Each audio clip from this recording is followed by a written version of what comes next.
Olá, muito bom dia para você, muito bom dia para todo mundo. Olha aí, tá chegando o seu AB1 nessa primeira segunda-feira de 2026, hoje dia 5 de janeiro, e vamos às informações, hein? Nessa edição você vai ver que depois daquele caso de agressão a 2 turistas na praia de Porto de Galinhas, as fiscalizações foram intensificadas por lá. E nesse domingo, os fiscais encontraram muitas irregularidades. Foi tudo em cima da hora. Essa ordem veio pra gente no sábado. Aí a gente, no sábado, na sexta, não deu pra gente correr atrás. Mas ninguém aqui tá cobrando nada. Como que eles estão trabalhando agora? Eles estão sendo orientados a cobrar como e explicar como. Aqui no cardápio não apareça ali a imposição de consumação mínima e a poder fazer a cobrança do seu kit de cadeira, mesa e sombreiro. E ao vivo com a gente tem Fábio Gomes, Gessé Acioli e Lohana Nunes. Fábio está chegando com os principais assuntos que abrem essa semana no nosso portal. Bom dia, Fábio.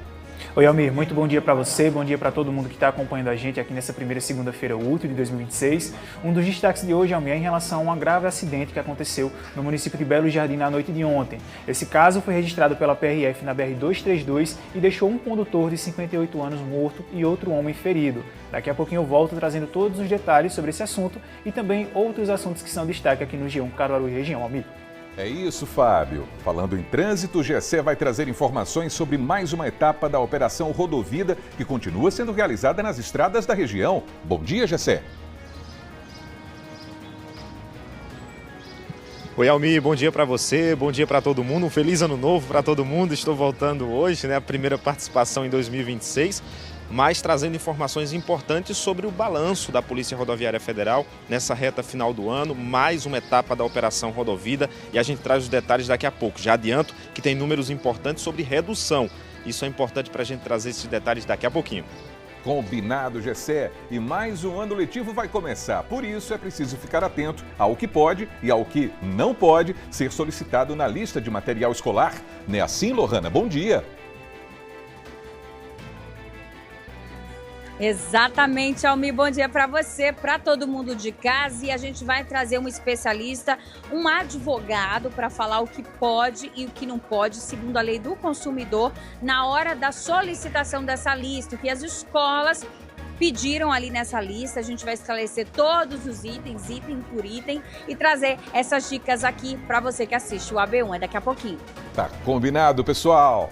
E para quem exagerou no consumo de bebida e de comida no fim de ano, a gente vai trazer orientações médicas para evitar a prática da automedicação e os prejuízos à saúde. O que a gente vê realmente é uma epidemia perigosa, desse hábito de automedicação, e que pode trazer, de fato, considerações graves, principalmente no tocante à saúde e no metabolismo realmente do organismo. E Joel Almeida e Leonardo Costa também estão com a gente ao vivo. Joel vai trazer notícia boa para você que está aí em busca de uma oportunidade para começar esse ano inserido no mercado de trabalho. E tem informações sobre o novo valor do salário mínimo também, porque hoje é dia de AB Emprego. Não é isso, Joel? Bom dia. Segundou a primeira segunda-feira do ano. Bom dia, Almir. Um ótimo dia também para você que está com a gente aqui no AB1. A gente vai falar sobre geração de emprego. São mais de 500 vagas disponíveis em todo o estado de Pernambuco. Aqui na região são mais de 100 vagas disponíveis, que a gente vai falar já sobre elas, mas também vamos falar sobre direito do trabalho. Um novo salário mínimo passou a vigorar desde o dia 1º de janeiro. A gente vai falar sobre os direitos do trabalhador em relação a isso e o que é que muda na prática. Daqui a pouco eu volto com outras informações sobre esses assuntos aqui no AB1, Almir. Muito bem, Joel. Leonardo vai falar sobre esse ano que começa com a passagem de ônibus mais cara lá em Garanhuns, hein? Bom dia para você, Léo. Oi, Almir, bom dia. Nas ruas de Garanhuns a palavra é indignação. Por aqui, o pessoal está sendo surpreendido nesta segunda-feira, apesar do aumento ter sido aprovado aí no ano passado. O decreto foi assinado pelo prefeito no dia 4 de dezembro do ano passado e hoje a tarifa cheia passa a ser R$ 4,70. A população diz que pesa no bolso. Daqui a pouco eu volto com mais informações sobre isso, viu, Almir? Muito bem, Leonardo e Joel, também conosco aqui no seu AB1, que está começando agora.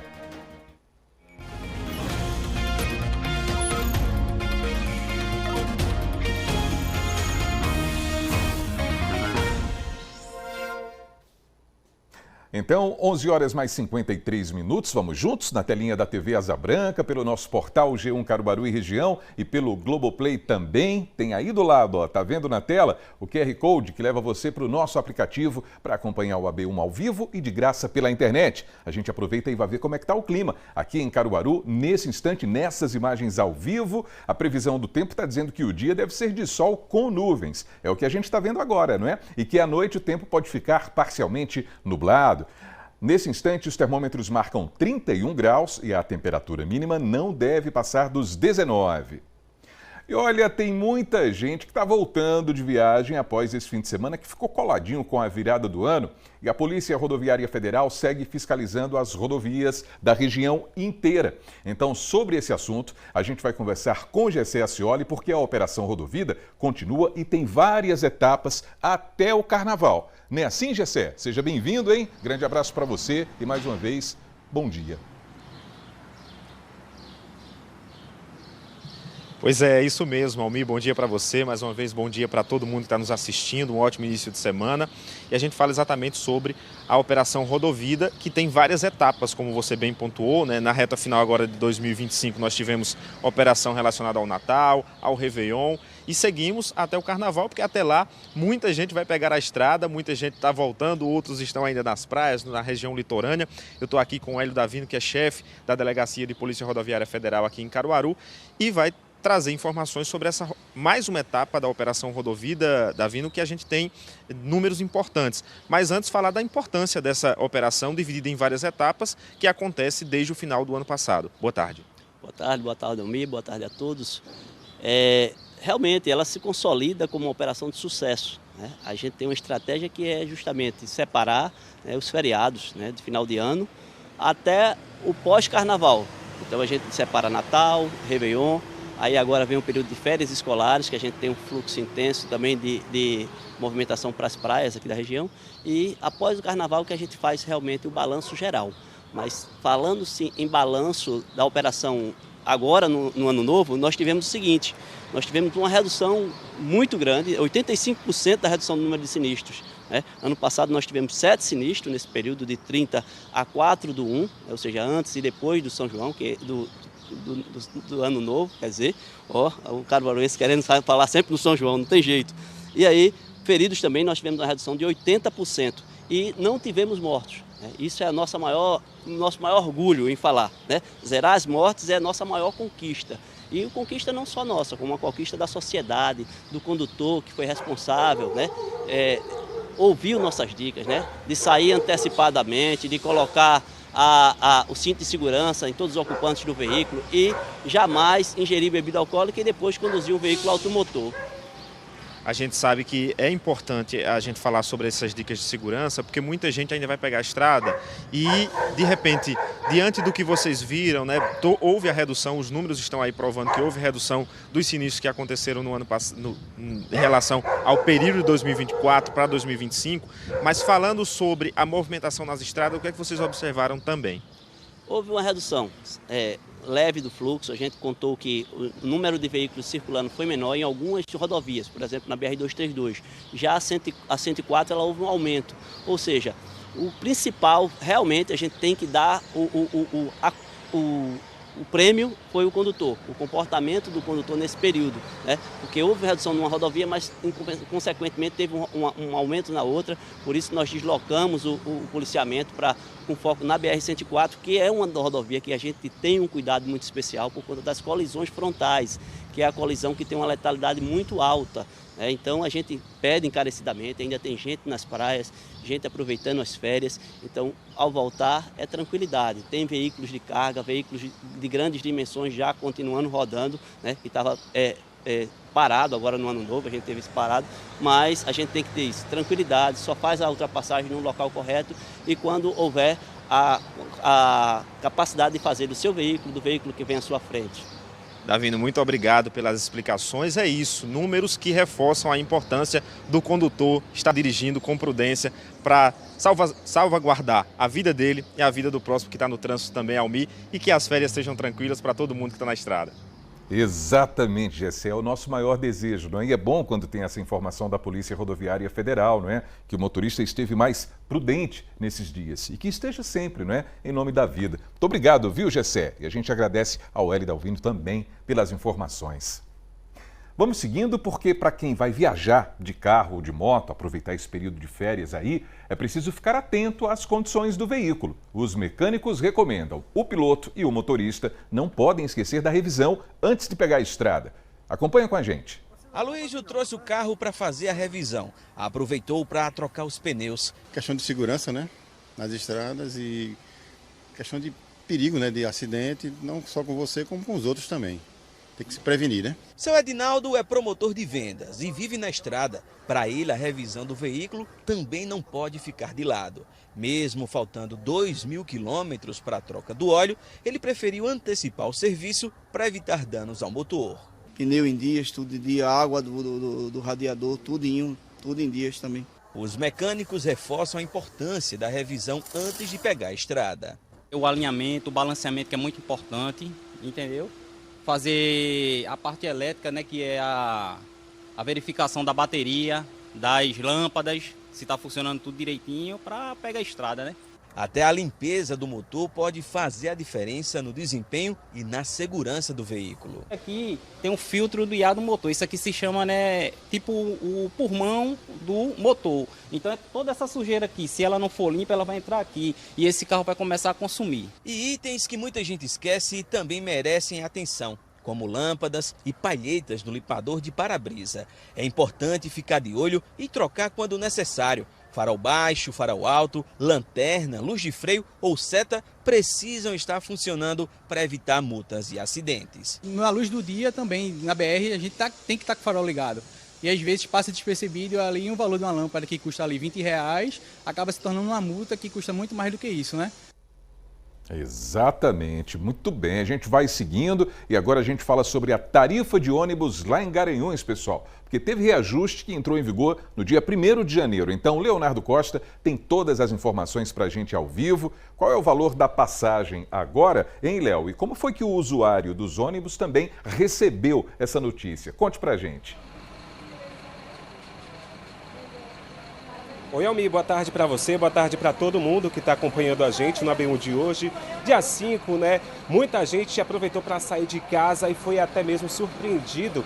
Muita gente surpreendida com o valor da passagem. Esse reajuste foi aprovado no Conselho Municipal de Trânsito e Transporte no ano passado e o decreto foi assinado pelo prefeito Sivaldo Albino no dia 4 de dezembro. E aí as pessoas passaram a pagar a partir do dia 1º de janeiro deste ano R$ 4,70. O pessoal recebeu aqui nas ruas com muita indignação, porque diz que é 20 centavos a mais que estavam pagando, mas esse aumento deveria ser acompanhado aí de mais tranquilidade para o usuário. Por exemplo, tem gente dizendo que o transporte está demorando demais. Tem gente que diz aí que tem ônibus sucateados. Ou seja, há muitos problemas que precisam ser resolvidos. Para quem trabalha durante toda a semana aqui no centro da cidade, por exemplo, diz que as viagens são curtas e que a passagem fica muito cara.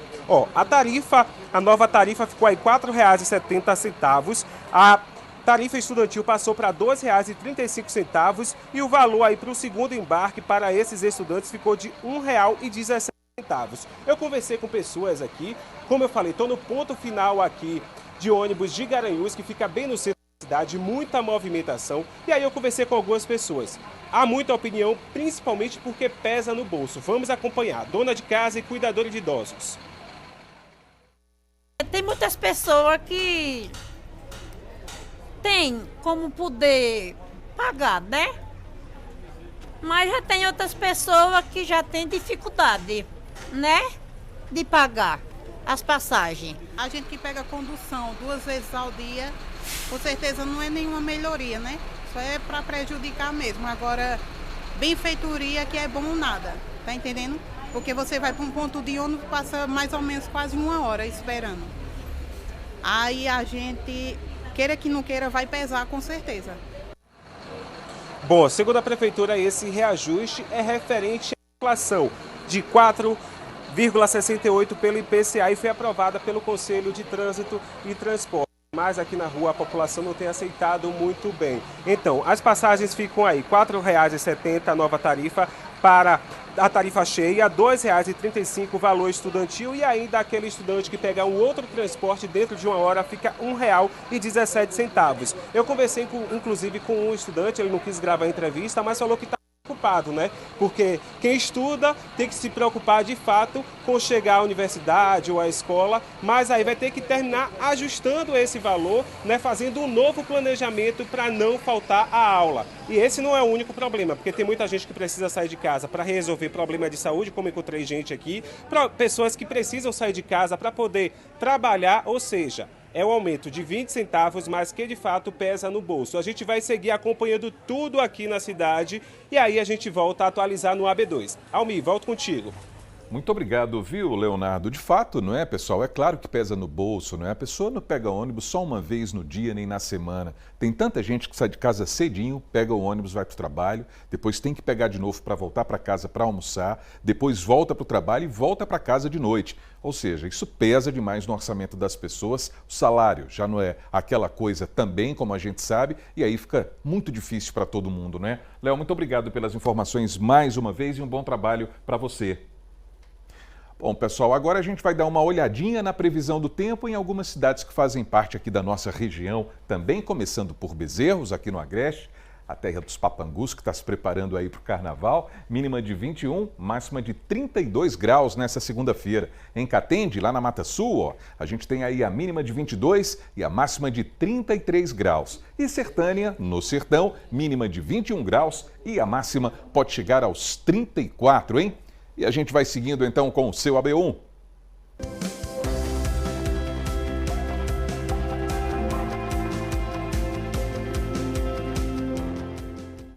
Muito bem, agora é meio-dia, 5 minutos para quem está começando o ano em busca de emprego. Fica ligado, hein? Porque a gente vai para o AB Emprego agora. Joel Almeida está chegando ao vivo com as informações para a gente. Vamos saber quais são as oportunidades disponíveis nesse comecinho de semana. Né, Joel? Boa tarde para você. Boa tarde, Almir. Uma ótima tarde também para você que está com a gente aqui no nosso AB1. A primeira segunda-feira do ano, quinto dia útil. Para muita gente, o ano está começando agora. E muitas pessoas fizeram, né, aquela listinha de sonhos aí na virada do ano. Dentre muitas pessoas, aquelas que desejaram um novo emprego, uma nova oportunidade agora para 2026. Desde já, o nosso desejo é que você consiga realizar esse sonho. Por isso, a gente segue firme aqui no AB1, mostrando no AB Emprego as oportunidades. São muitas oportunidades, mais de 470 vagas disponíveis para todo o estado de Pernambuco. Essas vagas foram divulgadas hoje cedo, né, pelas agências do trabalho. E aqui na região são mais de 150 vagas. A gente separou algumas dessas vagas, são 111 para Caruaru. Veja algumas delas.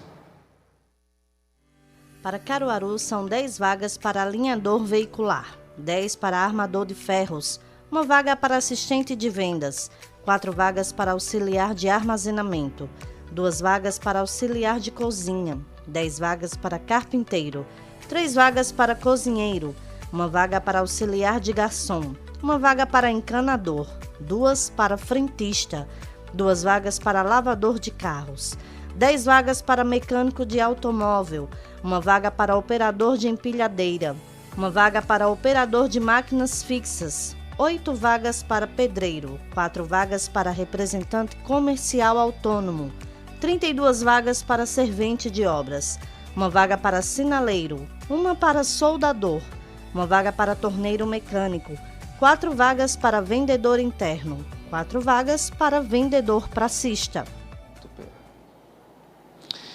Olha aí quanta oportunidade disponível que a gente mostrou, várias vagas em diversas áreas disponíveis, com salários diferentes, benefícios também. Se você se interessou por alguma delas, é só entrar nesse site que está aparecendo aqui na sua tela, o cedep.pe.gov.br. Você pode também vir aqui para a Casa do Trabalhador, que fica na Rua Floriano Peixoto, número 147, no centro da cidade. Dentro da Casa do Trabalhador tem um serviço para procurar, para buscar esses empregos. Tem outros serviços, como, por exemplo, seguro-desemprego. Você também pode procurar a agência de trabalho também que fica fica dentro do Expresso Cidadão. Se você morar aqui em Caruaru, além da Casa do Trabalhador, lá no Expresso Cidadão, que fica no Caruaru Shopping. O horário dessas duas agências do trabalho é das 8 da manhã até as 5 horas da tarde, não fecha para almoço, tá certo? Só reforçando o cedep.pe.gov.br. Almir. É isso. Boa sorte, turma. Boa sorte para a turma toda que ficou de olho aí nessas oportunidades, hein? E tem um outro assunto que também interessa ao trabalhador, que é o valor do salário mínimo. Afinal, teve um reajuste e os empregadores precisam ficar atentos. Não é isso, Joel? Isso mesmo, um ajuste aí de mais de 6%, um valor a mais no bolso desse trabalhador, que passou a vigorar desde o dia 1º de janeiro de 2026, olha. E por isso a gente convidou o advogado trabalhista que está aqui conosco, Flávio Oliveira. Boa tarde para você, Flávio. Eu queria que você explicasse para o pessoal o que é que muda na prática com esse novo valor do salário mínimo.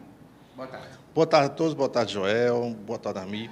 Na verdade, com esse ganho de 6,8% no salário mínimo, vai ter mais dinheiro entrando na economia, o dinheiro vai gerar um pouco mais. E o trabalhador, a partir de 1 de janeiro, já tem direito a esse recebimento. Então, ou seja, no próximo 5º dia útil, ele já vai receber com esse reajuste do salário mínimo.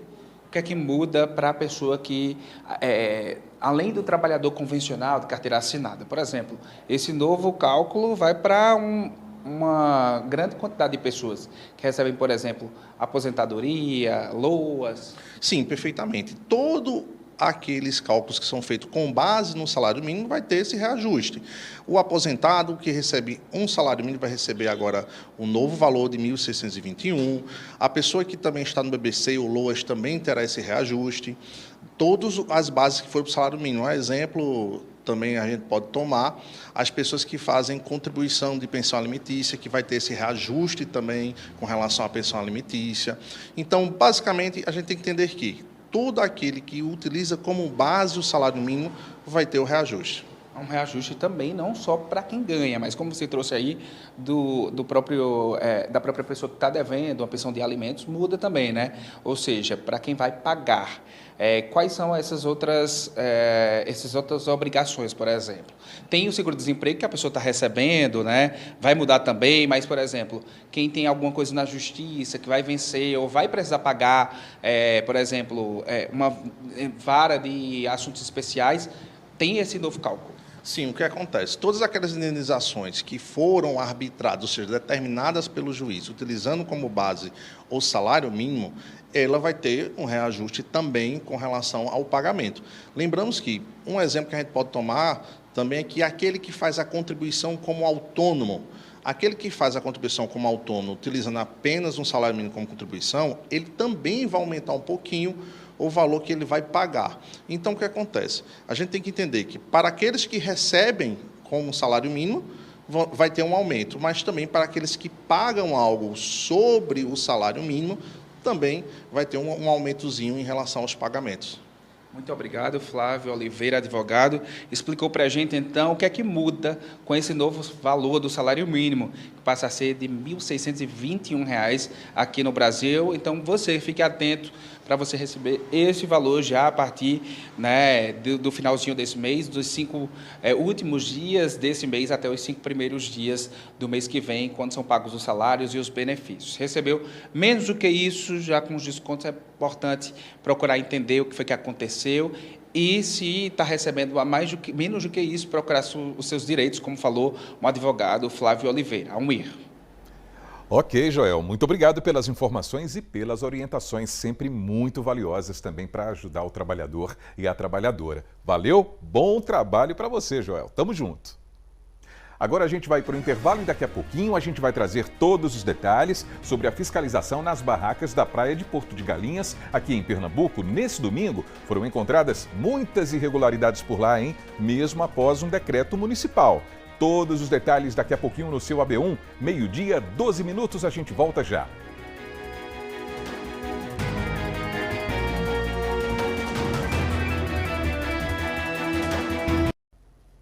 E o seu AB1 está de volta, meio-dia, 14 minutos, então a gente vai voltar ao Agreste Meridional para ver como é que está o tempo em Garanhuns, né? Olha só essas imagens aí ao vivo da Cidade das Flores, para começar a sua semana também aí na região, acompanhando as informações aqui do AB1. Essa segundona deve ser de sol com muitas nuvens e céu parcialmente nublado logo mais à noite, hein? A temperatura nesse instante está marcando aí 30 graus e a mínima deve ficar em torno dos 19 hoje. E olha, pessoal, depois daquele caso de agressão a 2 turistas na praia de Porto de Galinhas, aqui em Pernambuco, as fiscalizações foram intensificadas por lá. O Procon de Ipujuca aproveitou o grande movimento de ontem, um domingo ensolarado, para verificar o cumprimento do decreto municipal que proíbe a chamada consumação mínima ali nas barracas à beira-mar. Os fiscais encontraram muitas irregularidades na praia, hein? Olha só. A família do Rio de Janeiro, que já esteve em Porto de Galinhas outras vezes, percebeu a mudança no atendimento. Abordaram a gente e a gente pediu uma cadeira, a mesa, mas não falaram nada de valores, de quanto de consumação, nada. Pedimos 2 cocos, estamos aqui sentada, tranquilo. Tem barraca fazendo diferente e nem todo mundo tem certeza do que pode e do que não pode. A gente chegou, ele disse que a gente poderia sentar. Tinha a questão de consumação no estabelecimento, mas não tinha valor mínimo. A gente poderia também consumir o que a gente trouxe tranquilamente, que não tinha problema. Agora a gente assim senta, ele explica e a gente pede explicação novamente para deixar bem amarradinho. É assim, assim, assim. Por causa do que aconteceu, a preocupação? Do que aconteceu. Antes não tinha isso. No último sábado de dezembro, teve briga na praia por causa do valor do aluguel de cadeira e guarda-sol. Um casal de Mato Grosso foi agredido por várias pessoas. Eles precisaram da ajuda de guarda-vidas. Os turistas disseram que o preço combinado tinha sido de R$50. Já o atendente responsável por receber o pagamento cobrou R$80 e falou que não teria tido negociação com o funcionário que trouxe os 2 até a praia.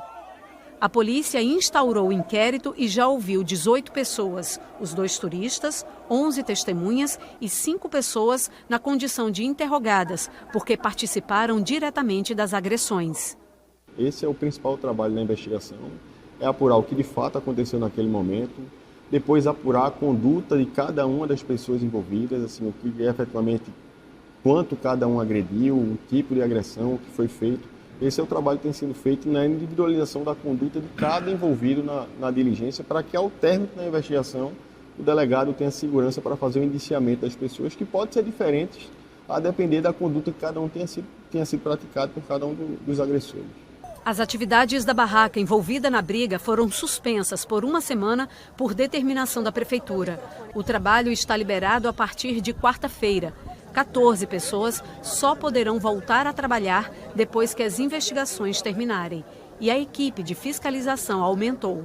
Principalmente o aumento do número do efetivo que está presente na praia. Com isso também a gente está com ambulante, com barraqueiro, né? Não só para o barraqueiro, a fiscalização ela é para o balneário como um todo, para que tudo aconteça dentro das normas, orientando também até o turista também, para que ele tenha seu direito garantido. Então foi essa intensificação que a gente fez também, trazendo o Procon, né, o Procon municipal para dentro das ações. Na semana passada, o prefeito de Ipojuca, Carlos José de Santana, assinou um decreto que acrescenta informações à lei de 2018 que ordena os serviços na praia. Destacou que fica expressamente vedada a exigência ou cobrança de consumação mínima, de taxa ou multa pela ausência de consumo por parte do consumidor, bem como da venda casada de bens, serviços ou produtos. Venda casada e consumação mínima já eram proibidas pelo Código de Defesa do Consumidor. As regras para o atendimento na praia já existiam e não mudaram, mas ainda é preciso muito trabalho e fiscalização para que elas sejam respeitadas de fato. Nesse domingo, equipes da prefeitura fiscalizaram o trabalho nas barracas da Praia Central de Porto de Galinhas e encontraram um cardápio relacionando o valor do aluguel ao consumo, como neste. O responsável foi notificado. A gente está esperando só a gráfica entregar um novo cardápio. Agora, só que essa lei de cadeia na praia não existe mais. Ninguém está cobrando mais. Agora, também não é justo também o cliente chegar aqui na praia, consumir uma água de coco e refrigerante e passar o dia todo. O pessoal chega, ele está perguntando para a gente se a gente trabalha com aluguel de barraca. A gente está falando que não existe mais aluguel de barraca. Porém, a gente está consumação mínima, entendeu? Essa consumição mínima, o pessoal tem que consumir um prato do cardápio. De qualquer forma, diretamente ou indiretamente, ele está condicionando aquela prestação de serviço a outro produto ou afins, que não pode. Ou trabalha com a isenção do serviço, consumindo qualquer item do cardápio, ou faz o aluguel à parte. Agora, isso prezando pelo artigo 6º do Código de Defesa do Consumidor, que reforça a questão da informação, que tem que ser clara, tem que ser transparente, valor, questão de duração do serviço e afins. Não pode condicionar isso a simplesmente o consumo mínimo. Tipo, para você entrar aqui na minha barraca, você tem que consumir por base R$200, para daí ter isenção do aluguel. Não pode. Os fiscais colaram adesivos com telefones para denúncias. As barracas com informações erradas têm 1 semana para atualizar o cardápio. Rosinaldo disse que nem está mostrando o antigo. Foi tudo em cima da hora. Essa ordem veio para a gente no sábado. Aí a gente, no sábado, na sexta, não deu para a gente correr atrás. Mas ninguém aqui está cobrando nada. Como que eles estão trabalhando agora? Eles estão sendo orientados a cobrar como e explicar como? Aqui no cardápio não apareça ali a imposição de consumação mínima e a poder fazer a cobrança do seu kit de cadeira, mesa e sombreiro. Este casal do Recife preferiu sentar na areia mesmo, depois de perguntar pelo serviço em várias barracas. Ou você consome um prato que é um valor alto, R$100, ou você não pode ficar na cadeira. Se você quiser, tipo, eu quero só tomar uma água, um guaraná, uma cerveja e tal, não pode. Você tem que consumir o prato para poder ter o guarda-sol e a cadeira. Você tem que consumir o petisco, você tem que comer. Se você quiser beber só e sentar, você não pode. E os petiscos a partir de 100, 120, 170, 250, eu acho, para mim, eles têm que ser cobrados, não é desvalorizando o trabalho de ninguém, mas está um valor absurdo. Querendo ou não, você é cobrado. Se você não comer, você paga a cadeira e a mesa. E pensar que a praia é um patrimônio público, não é? Natural. Isso ainda vai dar muito trabalho e a gente vai seguir acompanhando aqui no AB1. Vamos para a redação agora, porque está na hora dos destaques do nosso portal, não é? Então, Fábio Gomes está chegando com as principais notícias do G1 Caruaru e região. Uma boa tarde para você, Fábio. Oi, Almir. Muito boa tarde para você, boa tarde para todo mundo que está acompanhando a gente aqui nesse AB1, vendo as principais notícias aqui do nosso estado. E, infelizmente, a gente tem notícia que pesa um pouco aqui agora no G1, porque, infelizmente, foi registrado um acidente com vítima fatal na BR-232 na noite de ontem, no município de Belo Jardim. Esse caso foi registrado pela Polícia Rodoviária Federal, foi uma colisão envolvendo 2 motocicletas e, infelizmente, um homem de 58 anos morreu após esse grave acidente. O outro condutor de outra motocicleta ficou ferido, o nome e a idade dele não foi divulgado. De acordo com a Polícia Rodoviária Federal, a suspeita é que uma das motocicletas acessou a contramão da rodovia e acabou ocasionando esse acidente. Devido ao impacto, a vítima fatal morreu no local antes de receber o atendimento médico. Ele não tinha, de acordo com a Polícia Rodoviária Federal, habilitação e segundo informações preliminares. Ainda de acordo com a PRF, o outro condutor ficou ferido e foi encaminhado pelo SAMU para uma unidade de saúde. O estado de saúde dele atualizado não foi divulgado e a Polícia Civil informou que instaurou um inquérito policial para apurar todas as circunstâncias desses fatos. Salmir. Fábio, infelizmente, quantos acidentes registrados na nossa região, quantos acidentes envolvendo motocicletas, é impressionante, né? E olha que esse não foi o único registro nesse fim de semana, né, Fábio? Exatamente, Almir. Um outro registro também que chamou muita atenção aconteceu no município de Manari, no sertão pernambucano, na PE 300. Um homem, um motociclista, acabou colidindo contra um animal que estava solto na pista na noite do sábado e aí, infelizmente, também ele não resistiu aos ferimentos e veio a óbito. Esse caso foi registrado pela Polícia Civil ontem e, de acordo com a polícia, essa vítima é um idoso de 64 anos que não teve a identidade divulgada. Aliás, ele foi identificado inicialmente por Gerson Herculano da Silva. Ele conduziu uma motocicleta quando colidiu contra uma vaca que estava solta na pista na noite do sábado e, de acordo com a Polícia Civil, esse caso foi registrado pela Delegacia Seccional de Arco Verde, que vai investigar esse caso. Por conta do impacto, esse idoso sofreu vários ferimentos graves e morreu também no local antes da chegada do socorro. De acordo com a nota divulgada pela polícia, o inquérito policial também foi instaurado para apurar todos esses fatos e a gente segue acompanhando o rumo dessas investigações. Almir. Vamos seguir acompanhando, sim, Fábio. Daqui a pouquinho você está voltando com outros destaques, não é? Volto sim, Almir. Até já. Até já. Agora meio-dia, 24 minutos, hein? Vamos para o Momento WhatsApp. Quem mandou um vídeo para a gente foi a Gilene Silva, que mora na Vila Andorinha, aqui em Caruaru. Ela está bem preocupada com a altura do mato em um terreno que fica em uma das ruas do bairro. Vamos ver? Gostaria de saber se o pessoal da prefeitura não vem limpar esse terreno aqui. Começaram a limpar e deixaram essa metade, ó. Tudo alto, só está servindo de lixão. Essa é a metade sem limpar. Eita, será que vão dar um jeito nessa situação, dona Gilene? A gente foi em busca das respostas. Nós entramos em contato com a Secretaria de Serviços Públicos. Eles disseram que essa área verde, aí na rua, passou por limpeza nos últimos meses, com o serviço sendo iniciado e concluído na localidade. Aí a Secretaria explicou, ainda que devido ao crescimento natural da vegetação em algumas áreas, é possível notar presença do mato, como a gente está vendo aí, e que por isso o local está inserido no cronograma de limpeza que segue por toda a cidade. Então, o recado é esse, né? As equipes vão precisar voltar lá também para cuidar dessa situação ali onde a Gilene mora. Tem os outros moradores, está todo mundo preocupado e com razão, não é? Então a gente lembra, você também pode participar do Momento WhatsApp, você grava um vídeo mostrando o problema aí na sua rua, no seu bairro e manda pra gente pelo 991988212. E amanhã é dia do Minha Comunidade, pessoal. E nós vamos voltar a cobrar a entrega do Complexo de Saúde do Vassoural, anteriormente chamado de UPA do Vassoural. Veja. O que era um serviço importante de saúde virou motivo de reclamação e revolta por parte da população. Com o fechamento dela, a população se prejudicou muito. O Complexo de Saúde do Vassoural está com as portas fechadas há mais de 2 anos, com uma reforma que se arrasta e prejudica quem necessita de atendimento. O Minha Comunidade quer saber o que falta para terminar. É cobrança, é Minha Comunidade, é no seu AB1. É amanhã para a gente conferir. E olha, começou a temporada da procura pelo material escolar dos filhos. Diante da lista que as escolas enviam, o que é que pode ou não pode ser solicitado, hein? Lohana Nunes está ao vivo e vai falar justamente sobre esse assunto. Oi, Lohana, boa tarde para você.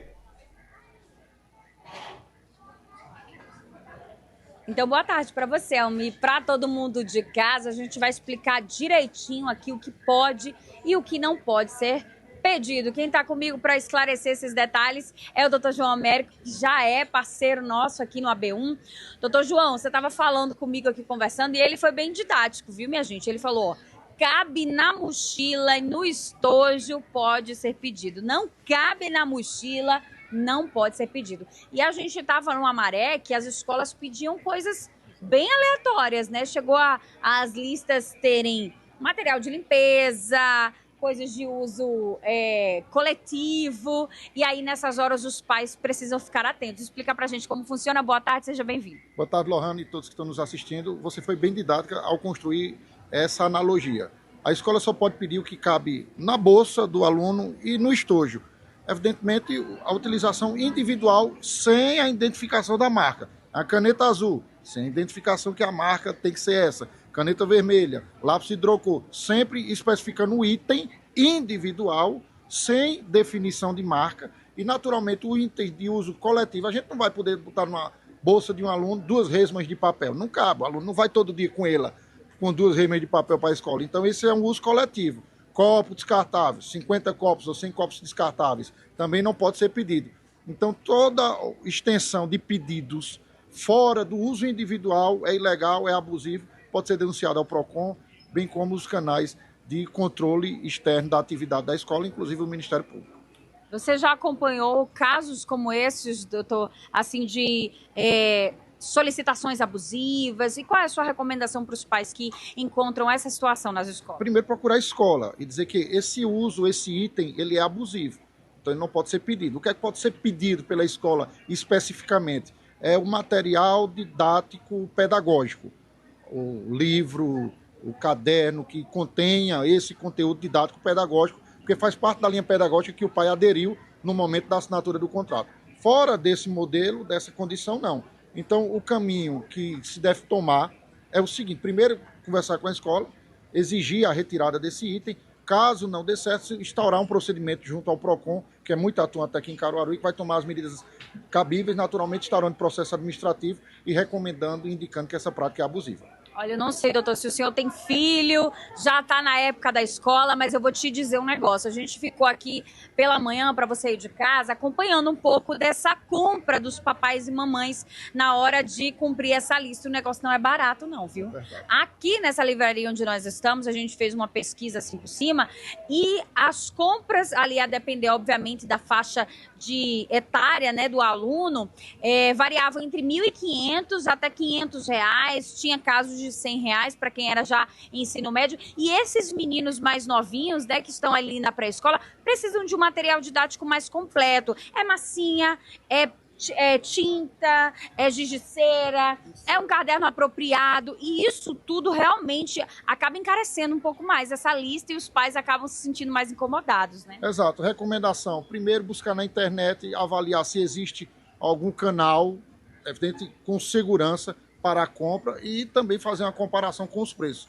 Então não tem outro caminho, é gastar tempo, paciência e muita pesquisa para tentar economizar, que além disso a gente tem uma série de obrigações no início do ano, todos já sabem. Então outra recomendação importante é buscar uma conciliação entre o que é que se compra na escola, no comércio, determinados itens, ou eventualmente nos canais da internet que as próprias empresas têm e também podem baratear por uma questão aí de queima de estoque ou outra prática comercial que seja mais adequada ao período. Nesses casos de meninos mais novinhos que precisam utilizar um material didático mais robusto, como tinta, massinha, também é incluso nesse processo ou é caracterizado como algo abusivo? A lógica é sempre a utilização individual. Então, assim, a escola não pode pedir. Ele vai usar 50 pincéis. Não é razoável você pedir 50 pincéis para uma criança que está numa idade pré-escolar e que precisa melhorar ou identificar sua coordenação motora através da pintura, de forma lúdica. Não dá para você construir esse caminho. 100 lápis de giz, 100 lápis de cera. Então não dá para você fazer essa construção. Então você pode pedir pela mesma lógica, individual, para o tratamento pedagógico e de crescimento intelectual daquela criança que está sendo objeto, né, naturalmente. E sempre com a justificativa pedagógica para a utilização daquele material. Exato, a justificativa pedagógica é fundamental. O pai também deve exigir isso. Mas por que você está me pedindo 50 giz, um exemplo? Sabe a utilização disso? Então a gente vai liberando ao pouco, inclusive o pai, se houver algum tipo de justificativa, até a liberação aos poucos desse material. Perfeito, eu agradeço, viu, doutor José, pelas informações, e a gente lembra que esse é o serviço da TV Asa Branca, né, trazendo informações aí de legislação, inclusive para os papais e mamães desse momento, que é um momento delicado e de muito gasto. E você, Almir, já fez as compras dos filhos aí para entrarem na escola, o material didático? É muita conta para fazer. Eu volto contigo. Muita conta para fazer, sim, Lohana. E claro que sim, né? Na verdade, temos uma pequenininha de 5 anos, né? Pequena Alice, a Lili. Então, eu e a mamãe Dani nos antecipamos. Finalzinho do ano passado, a gente foi fazer justamente isso, uma pesquisa, não é? Pesquisa, andamos para lá e para cá para a gente reduzir os custos, não é? Tem que economizar. É isso. Valeu, Lohana. Muito obrigado aí pelas informações, as orientações e bom trabalho para você. Valeu. Bom, tá na hora do intervalo, hein? A seguir, a gente vai falar sobre o crescimento do número de idosos que estão conectados às plataformas digitais, hein? A gente volta já. 12h, 33 minutos agora.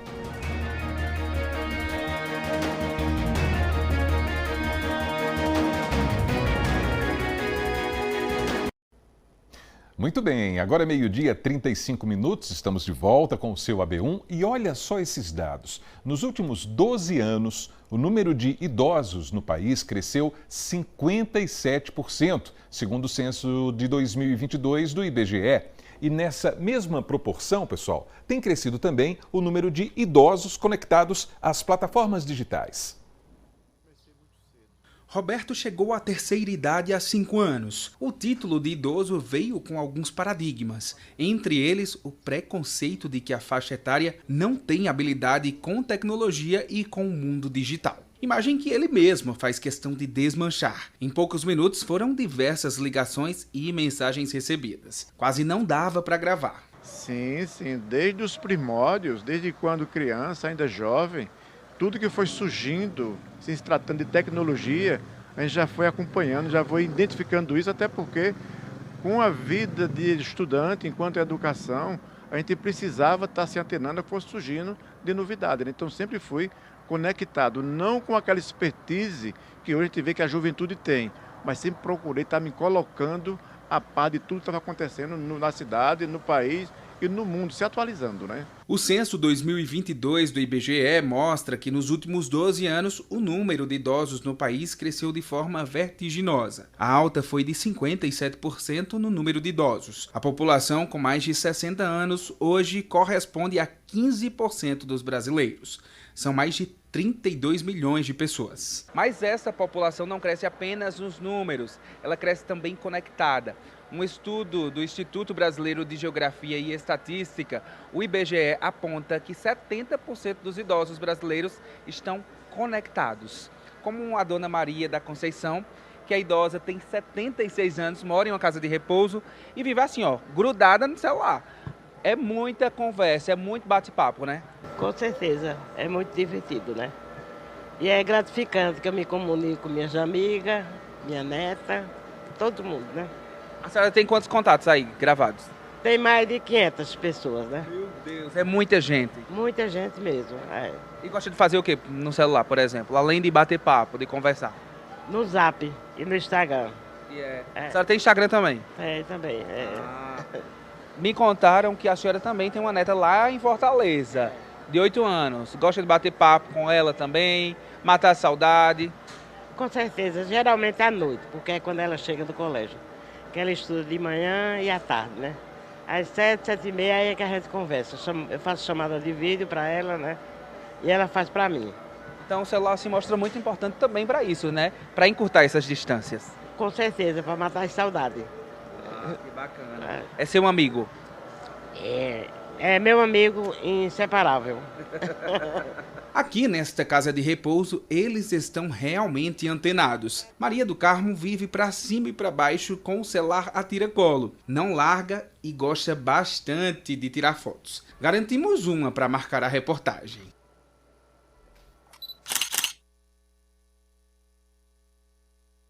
Notícia é o que eu mais gosto de ler.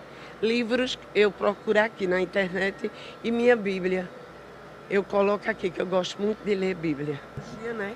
Aumentou muito, a gente tem que estar por dentro de tudo, não só a TV, né? Apesar de que é uma faca de dois gumes, né? Tanto é para o nosso bem a tecnologia, quanto pessoas que não entendem, que quer prejudicar outras pessoas e usa a internet. Aí entristece a gente, principalmente a gente quando chega numa certa idade, a gente tem que estar por dentro de tudo, aí entristece, eles não sabem como comunicar as coisas, né? Aí eu não olho muito esse lado, eu olho um lado que vai enriquecer meu vocabulário, tá entendendo? Que eu gosto de ler para poder conversar agora mesmo. Se eu não soubesse conversar com você, não estava dando entrevista. A gente tem que estar por dentro de tudo, desse mundão da gente. A Associação Conexão Social é uma ONG de Lagoa de Itaenga, na Mata Norte de Pernambuco, que trabalha com mais de 250 idosos. O público recebe diversas palestras e cursos para o chamado letramento digital. São ações importantes para preparar os idosos para usar as tecnologias. A Associação Conexão Social é uma instituição sem fins lucrativos que nasceu em 2005 para atuar na defesa dos direitos humanos de crianças, adolescentes, jovens, mulheres e pessoas idosas, trabalhando na área de esporte, na área de educação, na área social e desenvolvimento humano. E a gente está aqui na cidade de Lagoa de Itaenga há mais de 20 anos com essa atuação. E hoje a gente tem um trabalho voltado mais com foco direcionado a pessoas idosas. Trabalhamos a tecnologia de forma assertiva para que eles estejam preparados, consigam conversar, dialogar com os familiares e assim fazer Pix com segurança, comprar com segurança. O nosso diferencial dentro da instituição é fazer com que a gente possa conscientizar essas pessoas 60 mais em ter cuidado consigo, tanto melhorar a qualidade de vida, como ter segurança no que estão fazendo e trazer ele para a volta para a sociedade e dizer que eles importam. há quem também tenha um celular, mas consiga sobreviver sem ele. Dona Gilvete teve um probleminha com o celular dela que precisa de alguns reparos. Ela chega com uma lição importante. Dá para viver sem estar totalmente no mundo digital. Tanto faz 6 com meia dúzia. Viu? Muito bem, muito bem. Tá chegando o AB Esporte, pessoal.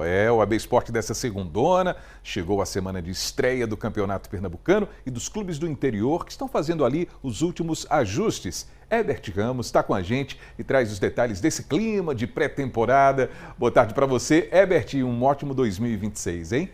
Olá, Almir, boa tarde para você, boa tarde para todo mundo ligadinho aqui no nosso AB1. Feliz 2026 para a nossa audiência, feliz 2026 também para você, Almir. 2026 chegou com tudo e o Campeonato Pernambucano está batendo na porta. Os clubes do interior estão finalizando a pré-temporada, então, simbora resumir como foi essa preparação.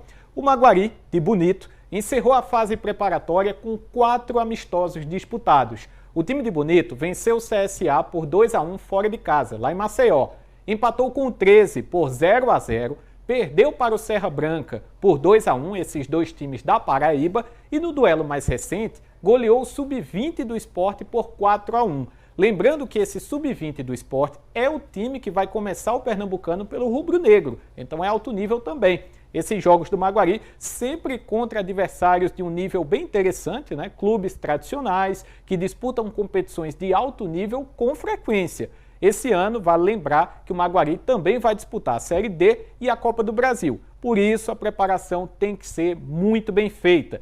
O Azulão finaliza essa pré-temporada com 2 vitórias, 1 empate e apenas 1 derrota. A estreia do time no Pernambucano é nessa sexta contra o Náutico, lá nos Aflitos. Então o Maguari se preparando muito bem. Agora, outro time do interior, que vale a gente mencionar por aqui, é o Vitória, lá de Vitória de Santo Antão. O tricolor das Tabocas tem uma curiosidade interessante que a gente já mencionou aqui no AB1. Vai jogar com metade do elenco centralino. Como a gente já adiantou algumas vezes aqui no AB Esporte, o Vitória fechou uma parceria com o Central e terá ao todo 12 jogadores contratados pela Patativa, atuando emprestados nesse Pernambucano. Durante a pré-temporada, o time venceu o Sport Sub-20 por 1-0, inclusive gol do Diego Aragão, volante que pertence ao Central e vai voltar ao time de Caruaru ao longo de 2026. O Vitória também disputou um outro amistoso quando perdeu por 2-1 para o 13, lá da Paraíba, uma equipe muito tradicional. Esses jogos também serviram de preparação para a estreia do time no Campeonato Pernambucano, que também vai ser o primeiro jogo do campeonato, 6h30 da noite, nesta sexta, contra o Retrô, na Arena de Pernambuco. E a gente, Almir, vai seguir acompanhando, claro, os times do interior e outros detalhes do Campeonato Pernambucano, lá no GE, Caruaru e região, e claro, aqui no AB Esporte. Vou ficando por aqui, Almir. Um abraço para você, até a próxima. Legal demais, Herbert. Valeu, hein? Abração e até amanhã. Vamos para o intervalo agora? Daqui a pouquinho a gente vai falar sobre a expectativa dos agricultores em relação à chuva no sertão de Pernambuco. 12h, 45 minutos, a gente volta já.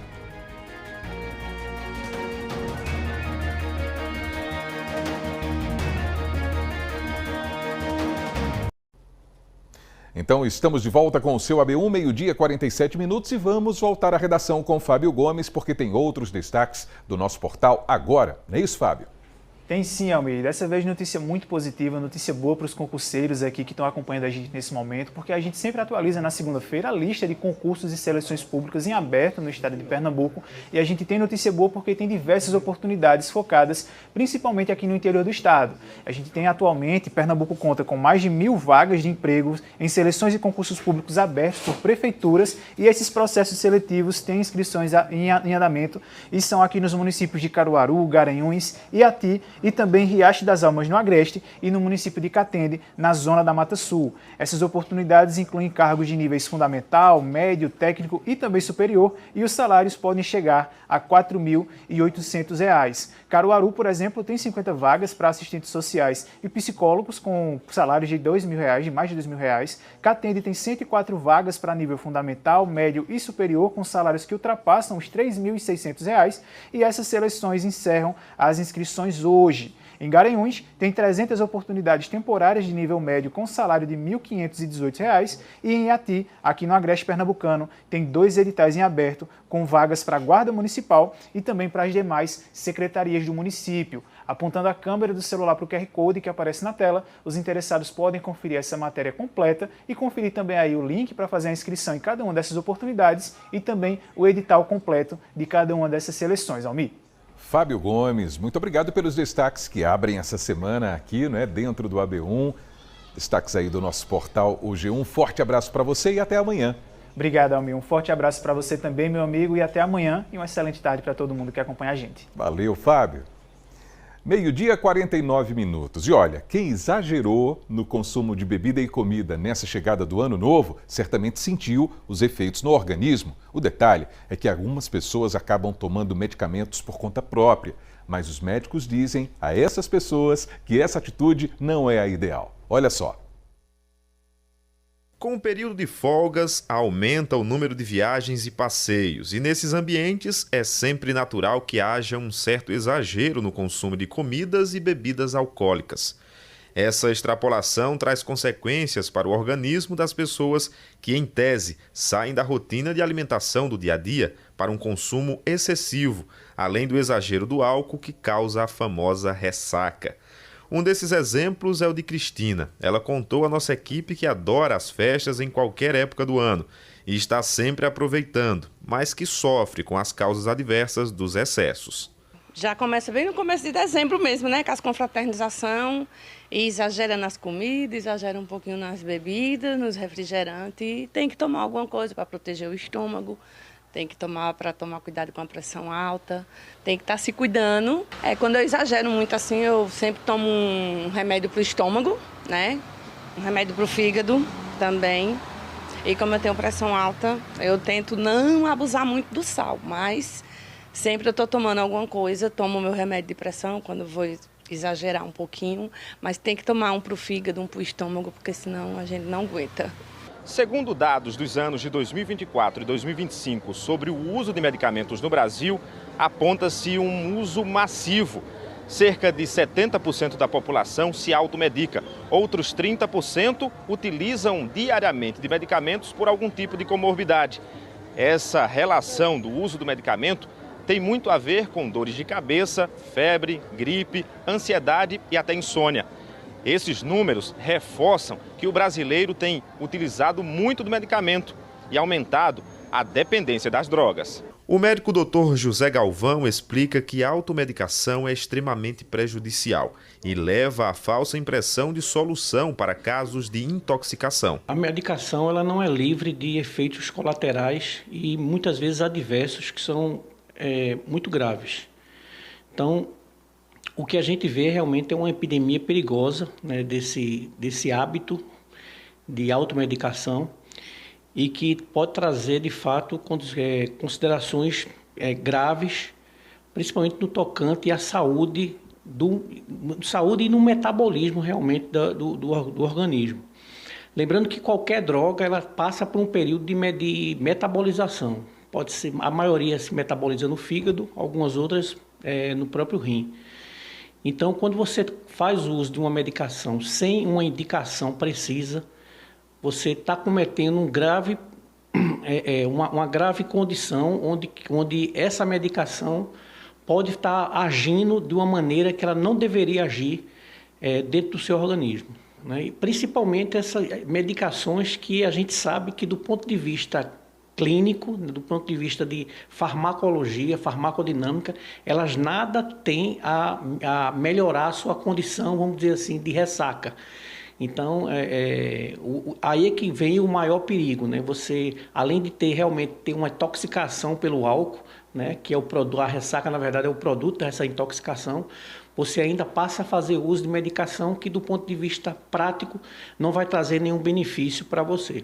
O uso do medicamento muitas vezes está associado à cultura de indicação entre conhecidos, o que gera uma propagação perigosa, principalmente para quem faz uso de medicamentos controlados. É por conta própria. A gente sempre, uma indica para a outra, né? Toma esse que é bom.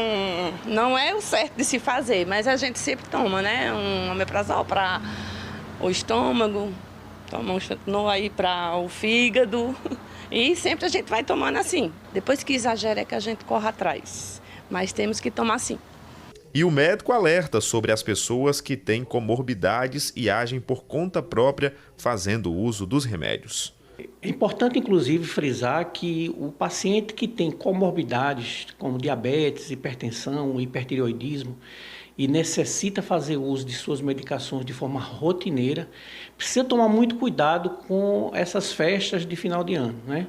Então, sempre dizer o seguinte, muitas vezes as pessoas têm a ilusão de dizer assim, olha, já que eu sou hipertenso e vou precisar beber nas festas de final de ano, eu vou deixar de tomar meu medicamento. Isso é um erro grave, né? Não se pode fazer isso, você não pode interromper um tratamento que é contínuo. Drogas, elas interagem entre elas. Então, quando você faz uso de sua medicação cronicamente, passado pelo seu médico, e você faz uso de uma outra medicação para curar uma ressaca ou para prevenir algum tipo de ressaca, você pode estar mexendo no metabolismo da medicação que você faz uso contínuo e isso pode trazer algum prejuízo para a sua saúde.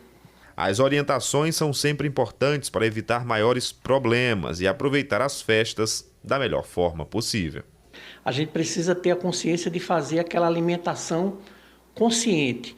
Não é privativa, mas uma alimentação consciente, onde você priorize folhas, verduras, frutas, hidratar-se bem. Então, eu acho que você pode e deve fazer. Eu acho que você pode ter condições de curtir essa festa, mas lembrar que a vida continua. Então, não adianta você somente se entregar agora aos prazeres realmente da carne, dos açúcares, e esquecer que sua saúde ela é muito mais importante do que qualquer festa. Sem dúvidas, não é, pessoal? 12h, 55 minutos. E olha, ontem à tarde, os moradores de Jatobá, no Sertão, ficaram apreensivos com as fortes chuvas registradas na cidade. Segundo a APAC, nas últimas 24 horas choveu 11,48 milímetros, o maior acumulado no estado. No vídeo a gente consegue ver aí as imagens, ó, árvores caídas, portões arrancados pela força do vento e até a parede de uma escola caiu por lá. As imagens de fato são impressionantes, não é? E vamos em frente, porque em Calumbi, no Sertão, agricultores estão na maior expectativa justamente em relação às chuvas. Mas antes disso, é necessário fazer a preparação do solo. Veja na reportagem de Karen Diniz. O período de chuvas no sertão do estado começa em janeiro e vai até meados de abril.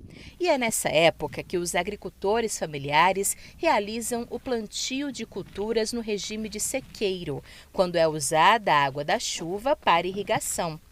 E para deixar tudo pronto para a hora da semeadura, eles já começaram a preparar o solo dos terrenos.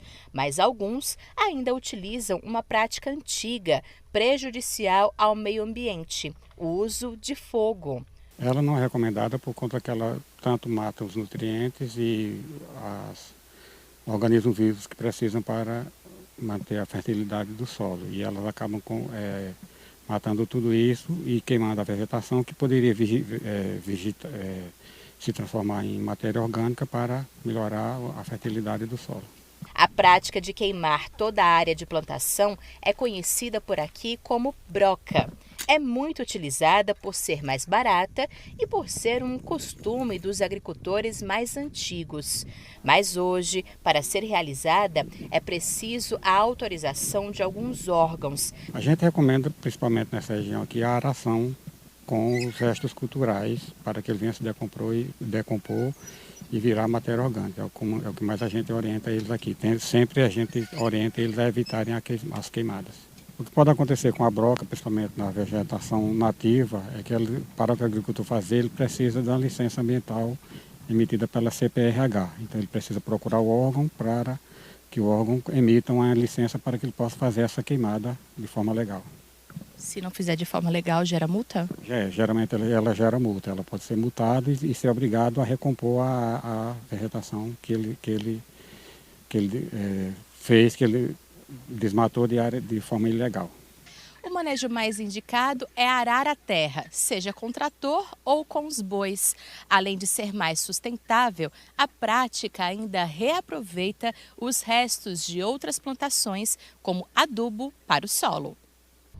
Seu Adeildo colocou os bois para arar a terra para mostrar para nossa equipe de reportagem como é o jeito correto de limpar o terreno. Mas o preparo completo da área só acontece mesmo depois das primeiras chuvas previstas para janeiro, já que o solo úmido deixa a terra mais molinha e mais fácil de ser arada. Ele acredita que com o arado o solo fica mais rico em nutrientes e melhora a produção. A terra arada pode ser, muita gente ara ela queimando ela, mas eu já aro ela mais nesse sentido, com esse produto, a gente chama-se de bagaço, porque é uma coisa que fortifica a terra. Entendeu? São os restos de outras plantações? É isso, como adubo, é um adubo para a terra. Aí a gente sempre faz assim e sempre dá certo, né? Além do arado, o IPA ainda orienta uma outra forma de limpeza que também utiliza o fogo, mas em menores proporções. A gente sempre orienta a fazer a queimada, principalmente quando você tem uma vegetação mais densa, mais grossa, que não vai demorar a se decompor. A gente orienta a fazer uma queimada em pequenas áreas, retirando a parte do material do solo, de uma parte do solo e colocando apenas em uma pequena área para que não queime a área toda, né? É o caso de Carlos, que faz pequenas coivaras na propriedade de 3 hectares. A gente pratica com a foice, né? Nós pega a foice, corta, aí pinica em cima, corta bem direitinho, faz a coivarinha, coloca os pezinhos de mava ao redor para fazer o pezinho com a qual a gente coloca o fogo. São pequenas áreas. Isso, pequenas áreas. Cuidados extremamente necessários quando se fala em produção sustentável, já que é preciso cuidar da terra hoje para que ela continue rendendo bons frutos por muito tempo. É isso aí. Daqui a pouquinho tem o Panorama CBN, hein? Hoje nós vamos conversar com o economista Sandro Prado. A gente vai falar sobre o cenário econômico aqui da região nesse ano de 2026. O Panorama começa às 2 horas, claro, na rádio que toca notícia. E o seu AB1 dessa segunda-feira termina aqui, agradecendo sempre a sua presença aí do outro lado, desejando uma boa tarde e a gente volta a se encontrar amanhã, se Deus quiser. Valeu, pessoal. Até lá.